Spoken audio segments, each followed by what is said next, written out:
This ought to scare the hell out of everybody. I've been trying to fucking tell you. Listen to this. We're here today because HHS Secretary Becerra has failed to follow the Constitution and the law. There's been a complete breakdown of accountability at the agency that has lost the trust of the American people, especially during COVID-19. 14 NIH officials, including Dr. Fauci, held unlawful positions and exercised authority that they didn't have, which included approving $26 billion in grants.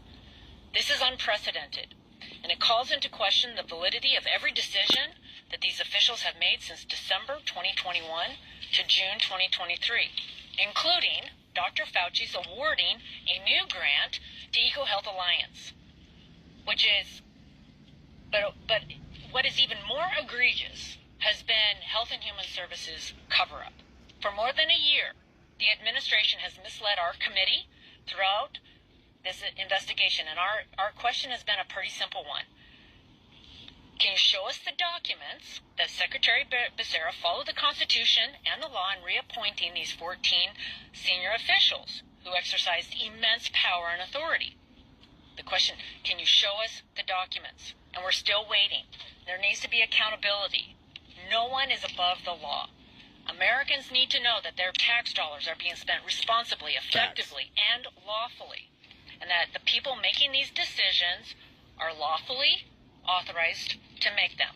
So with that, I'm going to turn it over to the chairman of the Oversight and Investigations Subcommittee. Are y'all listening? Thank you, Madam Chair. And I adopt all the things that Chairwoman Rogers just said. But let me say this. This is very frustrating. It is typical of the Biden administration not to follow the rules, not to pay attention to the law.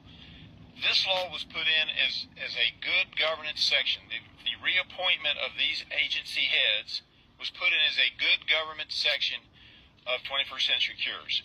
And the idea was, let's take a look at various bureaucrats and make sure that they're being reappointed, and not reappointed as a matter of course, and not reappointed by somebody below the secretary, but reappointed by the secretary.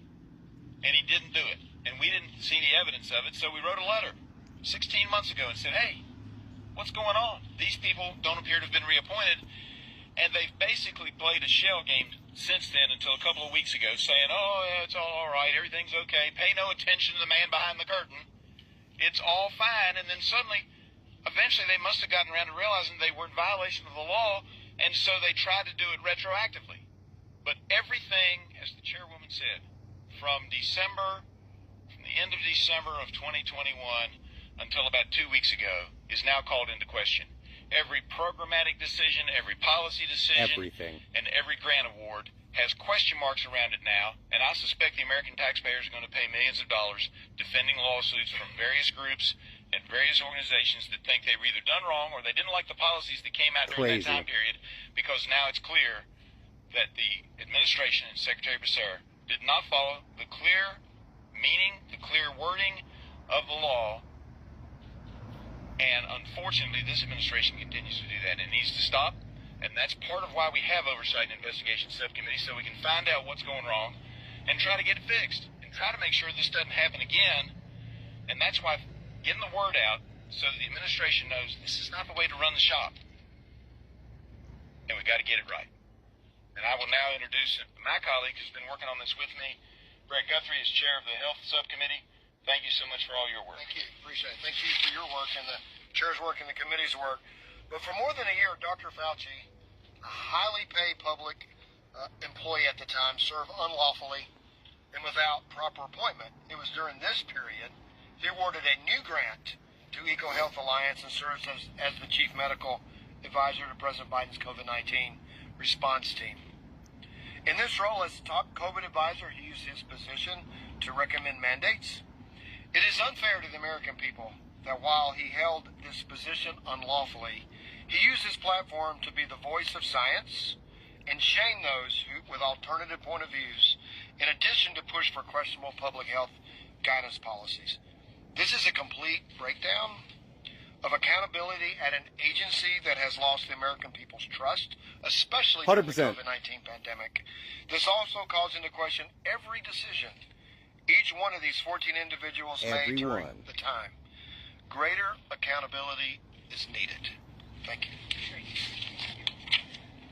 And just before we move to the Q&A, I wanted to address HHS's latest statement on their failure to follow the law, because they've changed their story many times, and their latest defense is also not true.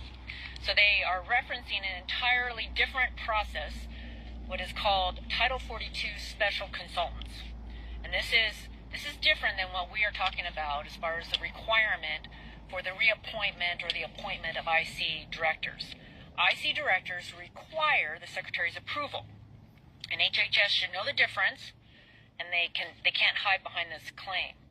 But it's after a year-long investigation that we've not seen the evidence that the administration we've not seen evidence that other administrations, so they're claiming right now that other administrations have failed to follow this reappointment process. We do not see that evidence. They are conflating. There's two issues. There's there's the Title 42 special consultants, and then there is the process of appointing or reappointing the IC directors. And we wouldn't be here today if the administration had come clean in March of 2022, recognizing that they needed to get right with the law.